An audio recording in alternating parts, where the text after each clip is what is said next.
اور اتنا یہ محکم سسٹم ہے کہ غلطی کر ہی نہیں سکتا. امام کعبہ بھی اگر اپنی تلاوت میں بھولتا ہے نا تو پیچھے سینکڑوں لوگ لقمہ دے دیتے ہیں. اور سر یہ بھی دیکھیں قرآن کا، اس وقت کسی کا احترام نہیں ہوتا کہ آگے کون کھڑا ہوا ہے. قرآن میں اگر کوئی ذرا سی بھی ڈنڈی بات نماز کے اندر لقمہ مل جاتا ہے. یہ قرآن کی اتنی بڑی حفاظت ہے.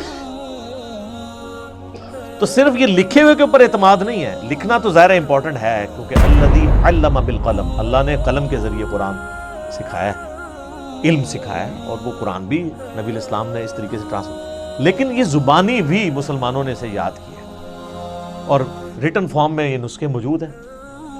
جب کبھی بھی کوئی ایشو آتا ہے، اب تو خیر آتا ہی نہیں ہے، اتنے اسٹیبلش ہو چکے ہیں، اب تو سافٹ ویئرز بن چکے ہیں، پی ڈی ایفs موجود ہیں. اب تو کوئی کبھی آپ نے دنیا میں سنا ہے کوئی ایشو آیا کہ اس لفظ تھلے زہر ہے یا زبر ہے؟ کبھی. سر یہ کئی کافر جو مسلمان ہوئے ہیں نا، ان کے لیے سب سے بڑی اٹریکشن یہ ہے کہ قرآن کا ورژن ہی کوئی نہیں، ایک ہی قرآن ہے. یہ جو امریکن تھے وہ پروٹیسٹنٹ کرسچن یوسف ایسٹس 80s میں مسلمان ہوئے ہیں. آپ ذرا ان کی وہ ویڈیو دیکھیں جس میں انہوں نے بتایا ہے کہ میں مسلمان کیسے ہوا ہوں. اس میں انہوں نے بتایا کہ جب مجھے پہلی دفعہ پتہ چلا کہ قرآن کا ورژن ہی کوئی نہیں ہے، کیونکہ ان کی تو سب سے بڑی مصیبت ہی ہے کہ بائبل کے کتنے ورژن ہیں اور قرآن ایک ہی ہے پوری دنیا کے اندر. اس نے کہا میں کیسے مان لوں کہ یار اتنی پرانی کتاب ہے، پرنٹنگ میں کئی بار کوئی لفظ ٹوٹ جاتے ہیں، لیکن ان کو پتہ نہیں کہ پرنٹنگ نے نہیں اسے محفوظ کیا، مسلمانوں کے سینے نے محفوظ کیا، سینوں نے.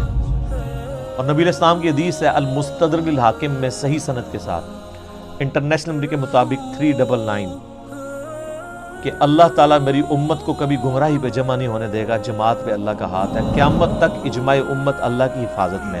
اور قرآن حکیم کی حفاظت اللہ تعالیٰ نے امت کے اجماع کے ذریعے کروائی ہے. یہ قرآن ہمارے سامنے تو نہیں نازل ہوا، امت کے اجماع نے اسے ٹرانسفر کیا. یعنی امت میں کوئی دوسری رائے نہیں ہے. ایک تو وہ رائے نا جو مناظروں میں ہوتی ہے کہ جی وہ آپ کی کتابوں میں یہ لکھا ہوا ہے تو وہ کہتے ہیں آپ کی کتابوں میں یہ لکھا ہوا ہے. وہ ساری فضول باتیں ہیں. نہ سنی ان روایتوں کو آن کرتے ہیں، نہ شیعہ ان روایتوں کو آن کرتے ہیں. قرآن حکیم محتاج نہیں ان روایتوں کا. جو عملی تواتر سے چیز نقل ہوئی ہے، دنیا میں 1000 مسلمان بھی کھڑے ہو کے کہیں گے آیت ایسی نہیں ایسے ہے، آج تک تو کوئی نہیں کھڑا ہوا، نہ ہوگا اللہ کے فضل سے.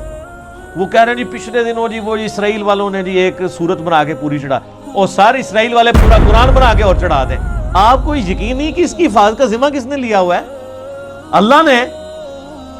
صحابہ کرام کو تو شاید یہ آیت نہ سمجھ آئی ہو اس وقت، ایمان بالغیب ہی ہو، انا نحن نزلنا الذکر وانا لہ لحافظون، سورۃ الحجر آیت نمبر 9.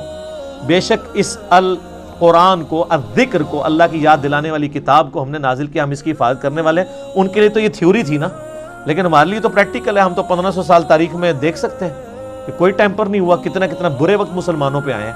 ایک وہ وقت بھی آیا کہ ہلاکو خان نے بغداد کی ساری لائبریریز جو ہیں وہ دریائے دجلہ میں بہا دی تھی. تو قرآن کو تو کوئی فرق نہیں پڑا. اور وہ جو برمنگم کا نسخہ ہے نا ان کے پاس جو نکلا ہے، وہ انگریزوں کے دور حکومت میں ان کے پاس وہ نسخہ ہاتھ لگا تھا، پھر وہ انہوں نے انگلینڈ میوزیم میں شفٹ کر دیا تھا. وہ انگریزوں کی حکومت پھر سلطنت عثمانیہ ٹوٹنے کے بعد عراق کے اوپر بھی رہی ہے.